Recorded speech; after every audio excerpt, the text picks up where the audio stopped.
আসসালামু আলাইকুম। সংবাদে আপনাদের সবাইকে স্বাগত জানাচ্ছি। আমি ফিরোজ তোহা। শুরুতেই আরবে কেবলস সংবাদ শিরোনাম। বাংলাদেশের সর্বশেষ গুরুত্বপূর্ণ আপডেট সংবাদে আপনাকে স্বাগত। শুরুতেই সংবাদ শিরোনাম, পরে বিস্তারিত। প্রথমেই জানাবো, বিশ্লেষকদের মত, কৃত্রিমভাবে গ্যাস সংকট দীর্ঘায়িত করছে সরকার।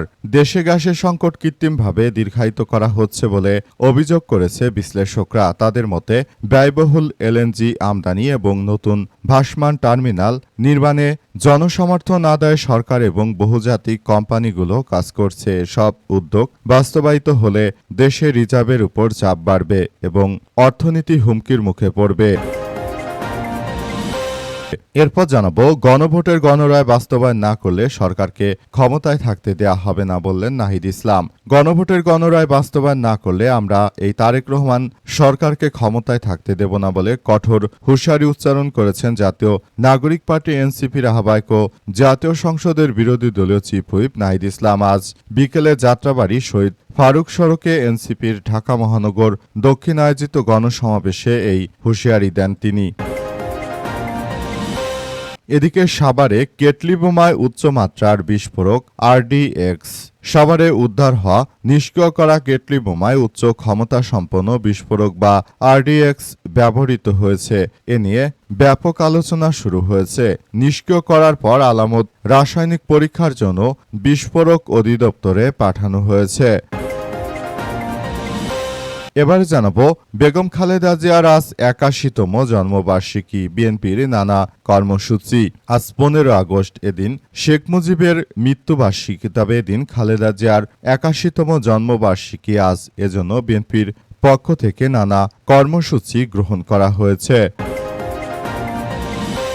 এবং সর্বশেষ জানাবো, বোমা মেরে দিল্লির হাইকোর্ট উড়িয়ে দেওয়ার হুমকি, নিশ্চিদ্র নিরাপত্তার চাদরে ভারতের রাজধানী দিল্লি। ১৫ আগস্ট ভারতের স্বাধীনতা দিবস। নিরাপত্তা ঘেরাটোপে মুড়ে ফেলা হয়েছে দেশটির রাজধানী দিল্লি থেকে মুম্বাই, চেন্নাই, কলকাতা ছাড়াও ভারতের বিভিন্ন সংবেদনশীল এলাকায়। এসব এলাকায় বোমা মেরে উড়িয়ে দেওয়ার হুমকি দেওয়া হয়েছে বিধায় এই ধরনের ঘটনা এখন সামনে এসেছে। সেখানে নিশ্চিদ্র নিরাপত্তায় সবকিছুকে ঢেকে ফেলা হয়েছে। অবস্থায় সবাইকে আরও বেশি সজাগ থাকার জন্য বলেছে আইন শৃঙ্খলা রক্ষাকারী বাহিনীর সদস্যরা। আইন শৃঙ্খলা রক্ষাকারী বাহিনীর সদস্যরা আসলে এই মুহূর্তে তারা খুবই সতর্ক অবস্থানে রয়েছে। প্রিয় দর্শক, এতক্ষণ শুনছিলেন সংবাদ শিরোনাম, এবারে বিস্তারিত। তবে তার আগে বন্ধুরা, অনুরোধ থাকবে এই সংবাদটিতে একটি লাইক দিন।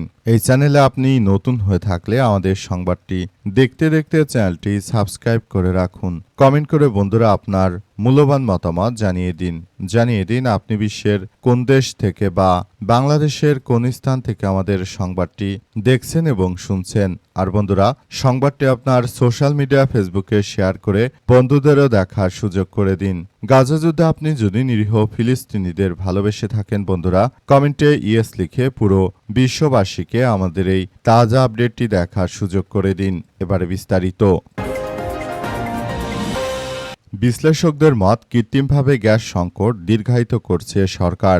দেশে গ্যাসের সংকট কৃত্রিমভাবে দীর্ঘায়িত করা হচ্ছে বলে অভিযোগ করেছে বিশ্লেষকরা। তাদের মতে, ব্যয়বহুল এলএনজি আমদানি, নতুন ভাসমান টার্মিনাল নির্মাণে জনসমর্থন আদায়ে সরকার ও বহুজাতিক কোম্পানিগুলো কাজ করছে। এসব উদ্যোগ বাস্তবায়িত হলে দেশে রিজার্ভের উপর চাপ বাড়বে এবং অর্থনীতি হুমকির মুখে পড়বে। এলএনজি আমদানিতে বছরে গড়ে ৪৭,০০০ কোটি টাকা খরচ হয়। গত বছরে খাতে ভর্তুকির পরিমাণ ছিল ৬,০০০ কোটি টাকা। তবে মধ্যপ্রাচ্যে অস্থিরতার কারণে চলতি বছরের প্রথমার্ধে এলএনজি আমদানির ব্যয় ৬০,০০০ কোটি টাকা ছাড়িয়ে গেছে। একই সময় ভর্তুকির পরিমাণ ছাড়িয়ে ১৬,০০০ কোটি টাকা। অভ্যন্তরীণ গ্যাস উত্তোলন ব্যয় এলএনজি আমদানি নতুন অনেক কম। ফলে দেশীয় উৎস থেকে গ্যাস উত্তোলন এবং সরবরাহ বাড়ানোর উপর গুরুত্বর সুযোগ থাকলেও এক্ষেত্রে তেমন অগ্রগতি নেই বলে অভিযোগ রয়েছে। সরকারের পক্ষ থেকে বাপেক্সকে শক্তিশালী করার কথা বলা হলেও বাস্তবে পাইপলাইন নির্মাণে অগ্রগতি নেই। একইভাবে নতুন কূপ খনন ও গ্যাস উত্তোলনেও বর্তমান সরকারের কোনো অগ্রগতি দেখা যাচ্ছে না। ২০২৪ সালে কার্গের সংখ্যা ছিল ৮৬টি, ৩৬,০০০ কোটি টাকা অর্থ ব্যয় হয়েছে। 2025 সালে 109টি কার্গো আনা হয়েছে এবং 47,000 কোটি টাকা খরচ হয়েছে।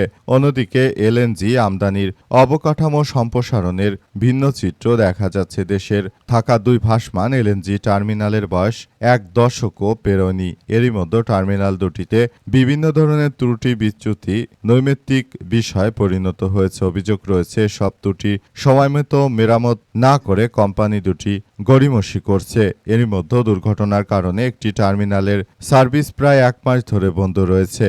সামিটের টার্মিনালটি ঠিক থাকলেও সেখান থেকে কার্গো খালাস না করে পরিচালনাকারী কোম্পানি বা এক্সিলারেট এনার্জি নানা যুক্তি দেখাচ্ছে। এর ফলে খেসারত হিসেবে সরকারকে বিপুল অঙ্কের জরিমানা গুনতে হচ্ছে। এ বিষয়ে বিদ্যুৎ জ্বালানি ও খনিজ সম্পদ মন্ত্রণালয়ের প্রতিমন্ত্রী অনিন্দ্য ইসলাম অমিত বলেছেন যে আমি আপনাদের আশ্বস্ত করতে চাই এটি জনগণের সরকার, মানে এটি আপনাদের সরকার। কাজ করতে গিয়ে আমরা কোন জায়গায় দেশের স্বার্থের সঙ্গে কম্প্রোমাইজ করব না ইনশাল্লাহ। তবে বিএনপি যতই মিষ্টি কথা বলুক না কেন, প্রকৃতপক্ষে তারা দেশের জন্য কিছুই করতে পারেনি। গণভোটের রায় বাস্তবায়ন না করলে বর্তমান তারেক রহমানের সরকারকে আর ক্ষমতা দীর্ঘায়িত করতে দেওয়া হবে না বলে কঠোর হুঁশিয়ারি দিয়েছেন নাহিদ ইসলাম। জাতীয় নাগরিক পার্টি এনসিপির নেতা নাহিদ ইসলাম জানিয়েছেন যে গণভোটের গণরায়কে বর্তমান সরকার যে বৃদ্ধাঙ্গুলি দেখিয়েছে এবং তারা যদি গণভোটের গণরায়কে তারা না মেনে নেয় তাহলে বাংলাদেশ ভবিষ্যতের দিকে এগোতে পারবে না। বর্তমান যে সরকার রয়েছে সেই সরকার হচ্ছে এক অবৈধ সরকার।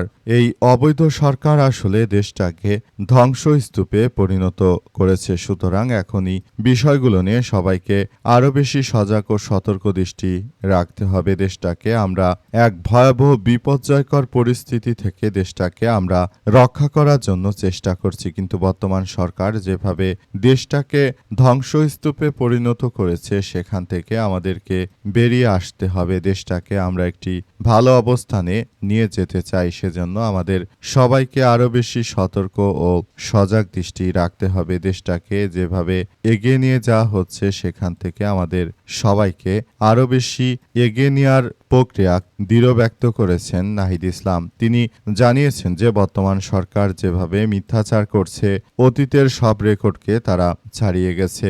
এই সরকার আসলে যেটা শুরু করেছে সেটা আমাদের জন্য খুবই ভয়াবহ বিপজ্জনক এক পরিস্থিতির সৃষ্টি করছে বলে অভিযোগ করেছেন তিনি আরও জানিয়েছেন যে দেশটাকে খুবই এক ভয়াবহ বিপর্যয়ের মধ্য দিয়ে নিয়ে যাচ্ছে বর্তমান সরকার। এখান থেকে আমাদেরকে বেরিয়ে আসতে হবে, তার কোনো বিকল্প হতে পারে না বলে এমন কথা জানানো হয়েছে। সাভারে কেটলি বোমায় উচ্চমাত্রার বিস্ফোরক RDX।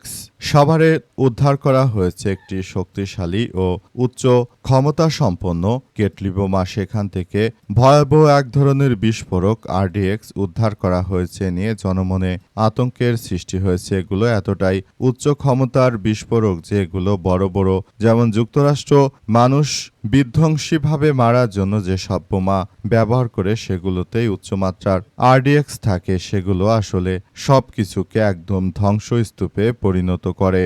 আর এগুলো পাওয়ার ফলে বাংলাদেশে যে এখন নিরাপত্তার ব্যাপক ঘাটতি তৈরি হয়েছে সেটাই সবাইকে দেখভাল করতে হচ্ছে। দেশের অভ্যন্তরে যে ধরনের কার্যক্রম চলছে এটা থেকে সবাইকে বেরিয়ে আসার কথা বলা হচ্ছে। এই মুহূর্তে সবাইকে আরও বেশি সজাগ দৃষ্টি এবং আরও বেশি সতর্ক থাকার প্রতি উদাত্ত আহ্বান জানানো হয়েছে এবং আরও বলা হচ্ছে দেশের অভ্যন্তরে যে ধরনের কার্যক্রম চলছে সেখান থেকে আসলে আমাদেরকে বেরিয়ে আসতে হবে। যদি সেটা না করা যায় তাহলে ভবিষ্যতে আবারও এক ভয়াবহ বিপর্যয়কর পরিস্থিতির সৃষ্টি হতে পারে। সুতরাং এখনই এই ধরনের সন্ত্রাসী কার্যক্রমগুলো থেকে বেরিয়ে আসতে হবে। বেগম খালেদা জিয়ার ৮১তম জন্মবার্ষিকী আজ বিএনপির নানা কর্মসূচি।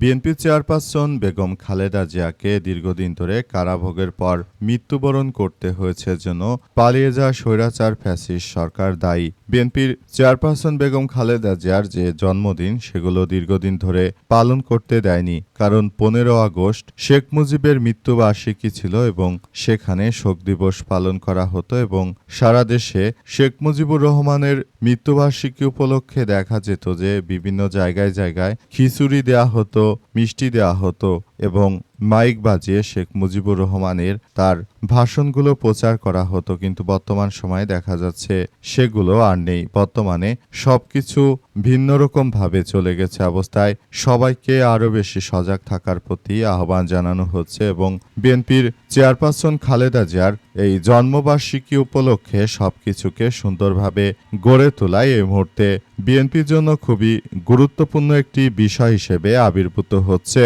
বিএনপির নেতৃত্ববৃন্দরা তারা জানিয়েছে যে বিএনপির চেয়ারপারসন বেগম খালেদা জিয়া এটি আমাদের জন্য খুবই গুরুত্বপূর্ণ এক বিষয় হিসেবে দাঁড়িয়েছে। আমরা বিষয়গুলো নিয়ে নতুন করে বিষয়গুলো সম্পর্কে সবার সামনে বলে দিতে চাই। এটি আমাদের জন্য খুবই গুরুত্বপূর্ণ। বেগম খালেদা জিয়ার জন্মবার্ষিকী উপলক্ষে আমরা এগিয়ে যেতে পারবো ইনশাল্লাহ। আমরা দেশটাকে একটি ভালো অবস্থানে নিয়ে যাওয়ার জন্য বর্তমান সরকারের সঙ্গে কাজ করতে আমরা দৃঢ় প্রতিজ্ঞ।